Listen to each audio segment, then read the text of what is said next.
J.K. Rowling's epic book series is so magical, it'd be impossible to include it all on screen. Welcome to WatchMojo.com, and today we're counting down our picks for the top 10 differences between the Harry Potter novels and movies. Difficult, very difficult. For this list, we're looking at characters, stories, or pretty much anything else that was left out when the Harry Potter books became movies.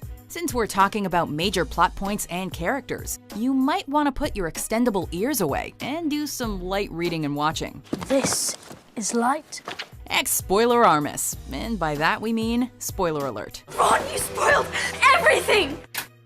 Number 10. Book, there's a Sphinx in the maze. Movie, no Sphinx. The Harry Potter novels offer some great riddle solving that unfortunately didn't make the final cut. For example, in The Philosopher's Stone, Hermione has to solve a potions riddle to help Harry confront Professor Quirrell. Tell me, what do you see?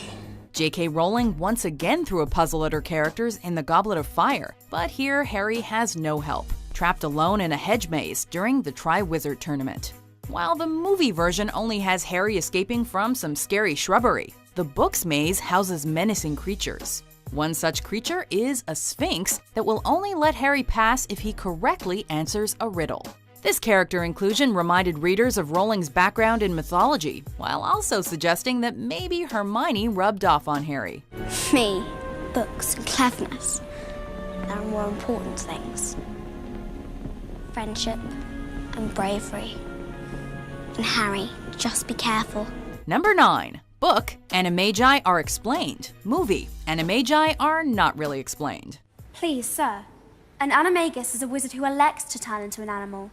A werewolf has no choice. Do you know the difference between a werewolf and an animagus? If you've only seen the third Harry Potter movie, Hermione's explanation is all you get. However, the books go into greater detail about the process of turning into an animal and the laws surrounding it. We also learn that James Potter, Sirius Black, and Peter Pettigrew became unregistered animagi to accompany Remus Lupin whenever he transformed into a werewolf, and that they created the Marauders map to help sneak out of Hogwarts. Messrs. Mooney, Wormtail, Padfoot, and Prongs are proud to present the Marauders map. We owe them so much. So if you didn't read the books, it might have been confusing when Pettigrew became a rat, Sirius a dog, and even McGonagall a cat, though you know she did it legally. That was bloody brilliant. Oh, thank you for that assessment, Mr. Weasley. Understanding what an animagus is even gives significance to the Potter family's Patronuses, since James became a stag. No, my Patronus is a stag. Right, yeah. Atlas. Number 8. Book, Peter Pettigrew is strangled to death by his silver hand. Movie, Peter Pettigrew does not die. Thank you, Master. Thank you. Remember when Voldemort gives Peter Pettigrew a shiny new hand after he sacrifices his real one to revive his master? The books prove that this wasn't just a gift. As Harry and company try to escape from Malfoy Manor in the Deathly Hallows, Pettigrew is all that stands in their way. Let her go. Shut up. Get back. He briefly stops himself from killing the son of his best friend, but this proves to be his downfall, as he's then strangled to death by his own hand since he defied his master Voldemort. In the movie, Pettigrew is easily put out of commission by Dobby, who only disarms him, but does not kill him. Guess some things are too dark for the silver screen, huh? Who gets his wand? Number 7. Book, Harry replaces the Elder Wand in Dumbledore's tomb. Movie, Harry breaks the Elder Wand and throws it away. He killed a wizard with whom he had once quarreled.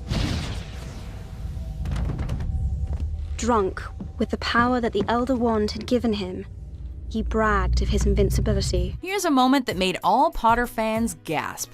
In both the book and the film, Harry is revealed as the Elder Wand's true master after he disarms its previous master, Draco Malfoy. It's what he does with it in the movie that irks Potterheads to this day. After the Battle of Hogwarts in the final film, Harry does what probably no one with an all-powerful wand would do. He snaps it in two and throws it off a bridge. In the book, however, Harry uses it to fix his own wand, which he always preferred, then returns it to Dumbledore's grave so that when Harry finally dies, the wand will have no allegiance to anyone else. Well, that makes more sense. She thinks you're the chosen one. But I am the chosen one. Okay, sorry. Kidding. Number 6. Book, House elves are mistreated, but play vital roles. Movie. House elves are mostly unimportant, unseen. Why do you wear that thing, Dobby? This, sir, 'tis a mark of the house elves' enslavement. Harry Potter deals with many issues, but one that's glossed over in the movies is the mistreatment of house elves. We do see Dobby as a slave to the Malfoys, I'll deal with you later. but he has much more purpose than the movies let on. For example, he's the one who gives Harry the gillyweed in the Goblet of Fire, not Neville. You're sure about this, Neville? Absolutely. For an hour. Most likely. Something else the movies don't show is that Dobby and other house elves are given proper employment in the Hogwarts kitchens. Plus, the films don't include the female house elf Winky, who cares for Barty Crouch Jr., gets fired, and is then employed at Hogwarts. Man, house elves deserve more credit. Just ask the creator of SPEW, the Society for the Promotion of Elfish Welfare, Hermione Granger. That is the general idea. It's brilliant. Number 5. Book. Harry and Hermione Miss Ron. Movie. Harry and Hermione slow dance to cheer up.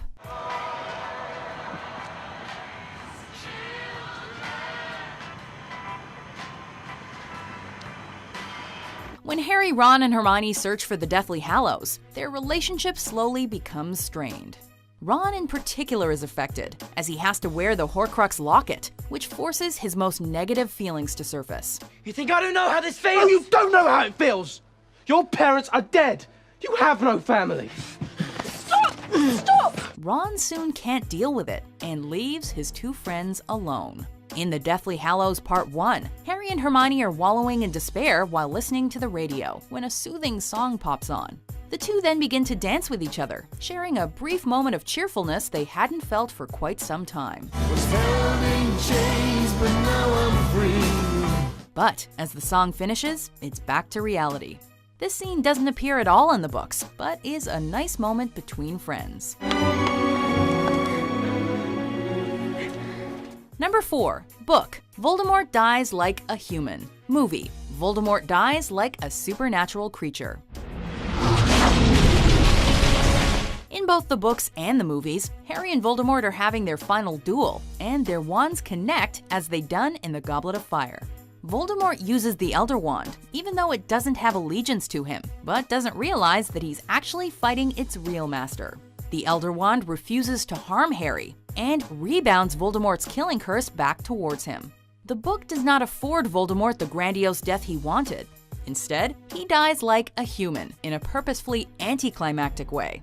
In the movie, however, Voldemort just sort of breaks apart and fades away, which is visually stunning, but doesn't have that same finality, and affords him more power than he deserves.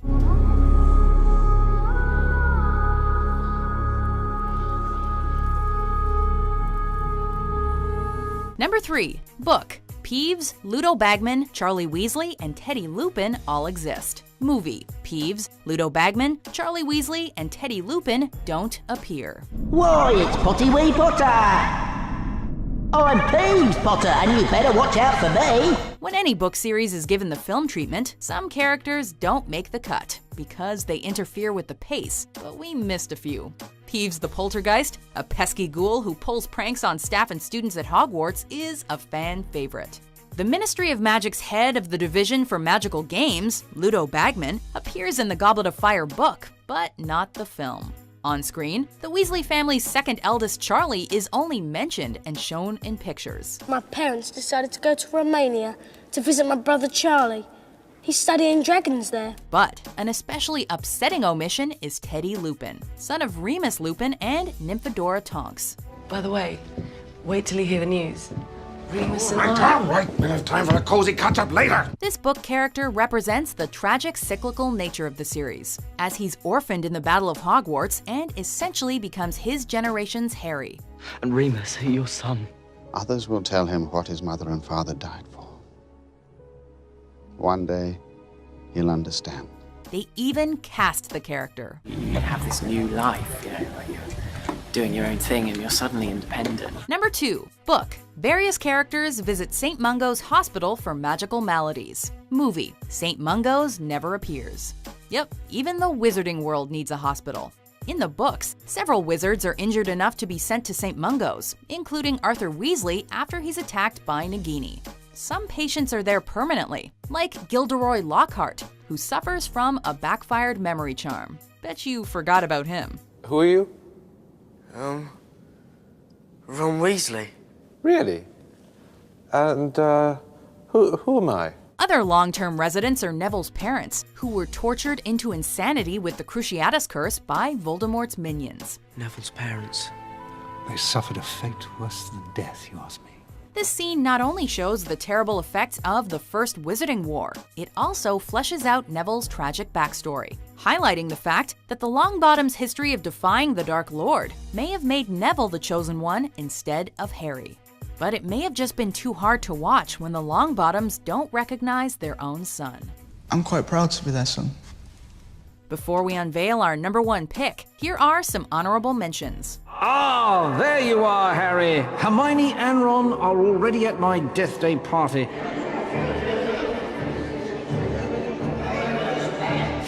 It's a firebolt. It's the fastest broom in the world. For me. But who sent it? No one knows. This came with it. How dare you steal that car!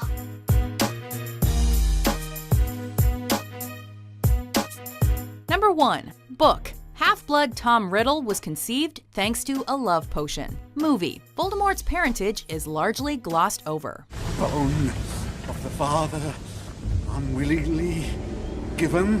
When Dumbledore takes Harry through Voldemort's past in the movies, we learn a little about how he went from orphan boy to the Dark Lord. I can make things move without touching them. I can make animals do what I want without training them. I can make bad things happen to people who are mean to me. The books, however, tell the full story. Voldemort is the son of the witch Merope Gaunt and the muggle Tom Riddle. Merope fell in love with Tom Riddle, and with the help of a love potion, she married him and became pregnant. Rowling has said it's important that Voldemort was conceived as a result of force rather than real love, as it explains why he cannot feel love. Merope eventually stopped using the potion, hoping Riddle actually loved her. Unfortunately, he abandoned both Merope and their unborn son. This explains Voldemort's hatred of Muggles, as well as Half-Bloods, as he himself is one. You're Voldemort. Surely you didn't think I was going to keep my filthy Muggle father's name? Do you agree with our list? Were we put under a Confundus charm when we made this? Harry! I protest! Harry, you put your name in the goblet of fire. No, sir. You asked one of the oldest students to do it for you? No, sir. You're absolutely sure? Yes, sir. For more magical top 10s published every day, be sure to subscribe to WatchMojo.com. I think it is clear that we can expect great things from you. After all, he who must not be named did great